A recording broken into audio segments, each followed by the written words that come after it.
Okay, triathletes, that 3.8k Ironman swim might feel impossible right now, but I'm about to show you exactly how you can build the physical fitness and the mental confidence that'll allow you to crush it on race day. Look, here's the truth. You don't need to be able to swim the full distance right now. You do need to follow a smart progressive plan that will allow you to work on the right things at the right time. And crucially, knowing that you have this plan will let you believe that the progression is possible. I'm Coach Rob Wilby from Team Oxygenaddict. Let's get started.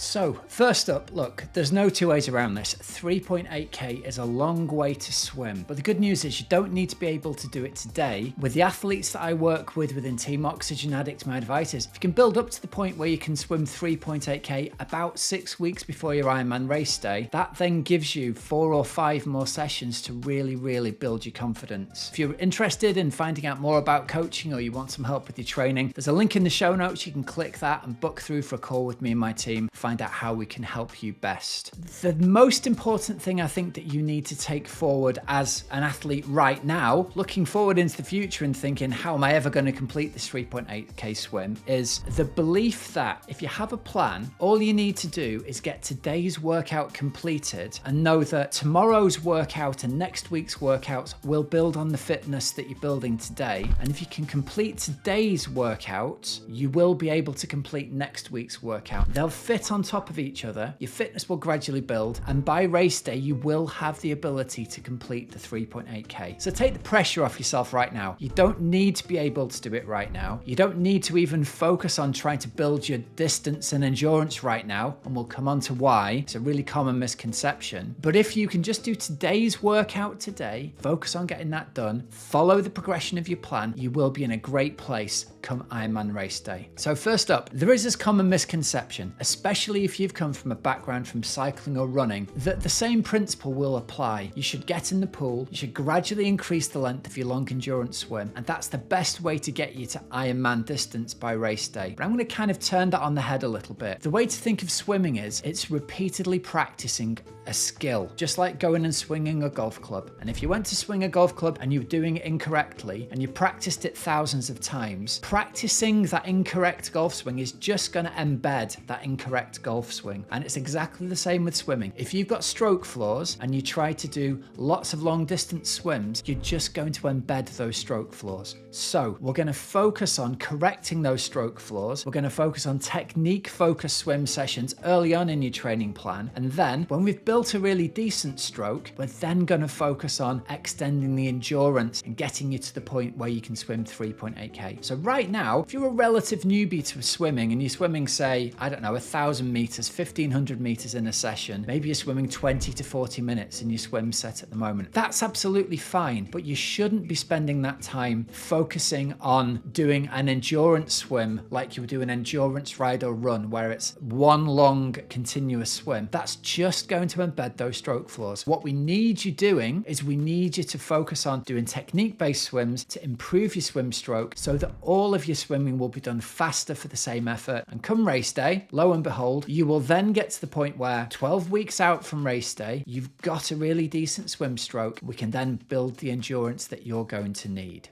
Okay, the endurance will come later on, but we're not building it now. If you can swim 1,000 to 1,500 meters now, you'll be able to build that to 2,000 meters over the course of a 4-week block probably. If you can then be comfortable and confident with your swim sets being 2,000 meters while you practiced on the technique element, it's then a relatively easy ramp up from 2k to 3.8k over a period of 4 to 6 weeks. You'll be able to get yourself to there, but first we need to focus on building you a decent swim technique, right? I hope that makes sense to you. So let's go on then to talk about the physical aspect. What physical training do we need to do so that you can move from the 2k to the 3.8k? We've got your swim to the point where you're comfortable and confident swimming 45 minutes in a standard session and that your technique-based sessions are about 45 minutes long. You're going to get fit during that period as a byproduct of practicing practicing good technique rather than that being the aim of the session. We're practicing, we're embedding the good strokes, and then that way, when we come to do the endurance swimming, fantastic. You've got a decent basic stroke and you can practice then, and all of the endurance swims you do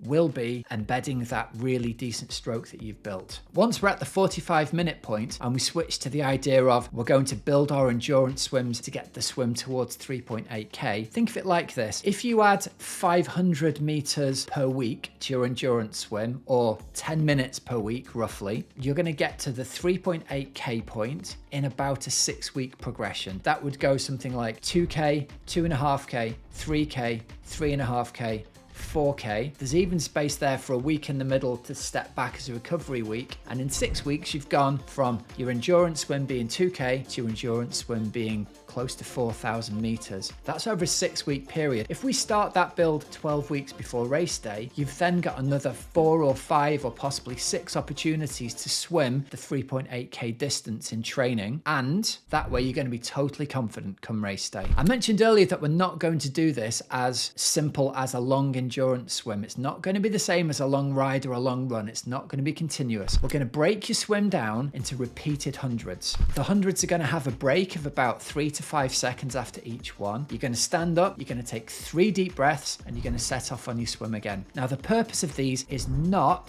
to do it as an interval swim. It's not hard intervals with a recovery. It's endurance paced swimming with a break to allow the small muscles in your shoulders and back to reset, to let them recover so you can continue to swim with really good form. And that's the key to this. As you fatigue, usually your stroke will get gradually worse and worse, and that's why you gradually slow down across your endurance set. By taking these little micro breaks, it gives the muscles a chance to reset, to recover very briefly, and you can keep on swimming and embed the good technique. We're going to start by these endurance swims being, say, 20 by 100, go to 25 by 100, 30 by 100, and then when we're at that level, we can then start to change the distance so it's repeated 200s, repeated 400s, repeated 500s. I would actually stop at the point you get to 500s and make that the longest rep and then have a micro break. But again, it's not an interval training session. It's a micro break to stand up, have 3 deep breaths, let the muscles reset and go again. And if you get the balance right, you will find a good measure of, is your endurance swim going in the right direction? If you look at your watch after every 100 or every 100 split, you'll be hitting the same 100 split after every 100 that you come in on, which means your stroke isn't gradually getting worse as you fatigue, shows you've got great endurance, and that's a really good marker at this point. If we follow this progression across 6 weeks, we'll go from 2K to 3.8 or 4K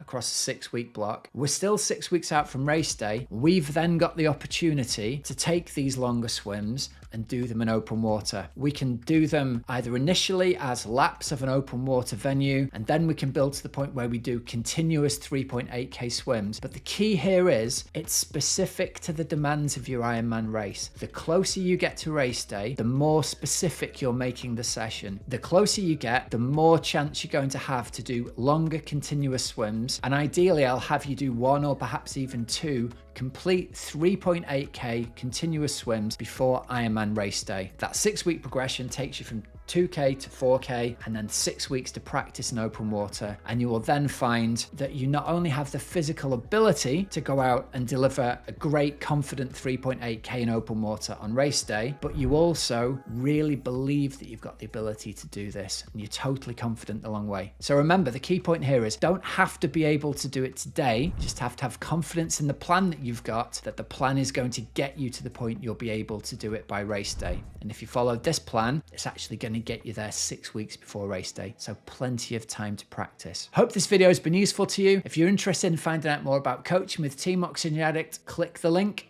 down underneath this video. Thanks for watching, everyone.